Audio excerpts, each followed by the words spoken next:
દીકરો ભણાવી ગણાને હોશિયાર થાય પછી દીકરાના લગ્ન કરી દે. લગ્ન કરી દે ને એટલે બાઈને લઈને જુનાગઢ વયો જાય. આ દીકરો લગ્ન કરતી ને એટલે બાઈને લઈને રાજકોટ વયો જાય.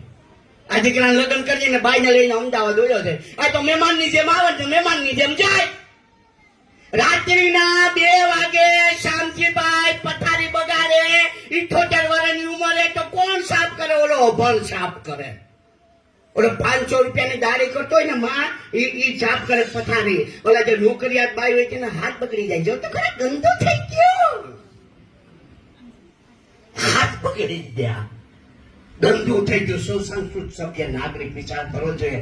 તમારા હાથ ગંદા થઈ જાય ને, તમારા હાથ ગંદા થઈ જાય તો એ તમારા દીકરાને એના ઘરેથી દીકરીઓ છે એના હાથ ગંદા થઈ જાય. તમે જોયું એ ખબર નહીં પડે. જેસી કરની વેસી ભરણી. તમે જેવું કરશો એવું ભરશો. એ અમૃત ભરેલું અંતર જેનું સાગર જેવડું સત. તમે કલ્પના તો કરો, અમૃત ભરેલું અંતર જેનું સાગર જેવડું સત. સાગર જેવડું સત છે એમ.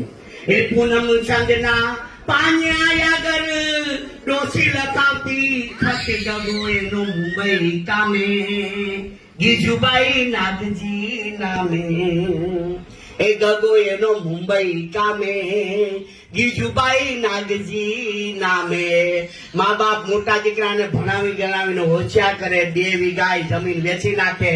પછી નોકરી મળી જાય. પછી ગામ સાથેનો નાતો જ ભૂલી જાય. ગામ એને ગમે જ નહીં, આવું ગમે નહીં, કોઈ વસ્તુ નહીં. એ લખતે મારી 5 વર્ષમાં પૂગી નથી એક પાઈ. એ લખતે મારી 5 વર્ષ પૂગી નથી એક પાઈ. કાગળની એક ખબર થી પણ મને મળી નથી ભાઈ. સમાચાર સાંભળી તારા રો મારે કેટલા દાડા. એ પૂનમ સંદનો પાણીઓ કહે ગગો રોજ મને ભેગો થાય. એ પૂનમ સંદનો પાણીઓ કહે ગગો રોજ મને ભેગો થાય.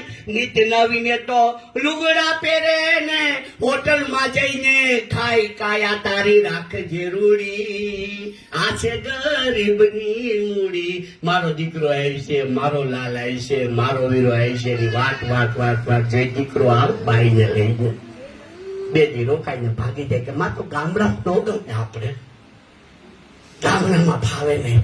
તમારા મૂલ્ય તમારે વિકસાવવા હોય ને તો તમારું જે ગામ હોય ને એ તમે ગામમાં અઠવાડિયું બહાર હોય તો તમારે ત્યાં અઠવાડિયું 1, 2 દી 3 દિવસ આટો મારવો જ જોઈએ. અહીંયા હું એમ નથી કહેતો કે બધી આંગળીઓ આમ આમ આમ સરખી જ હોય ને ન હોય.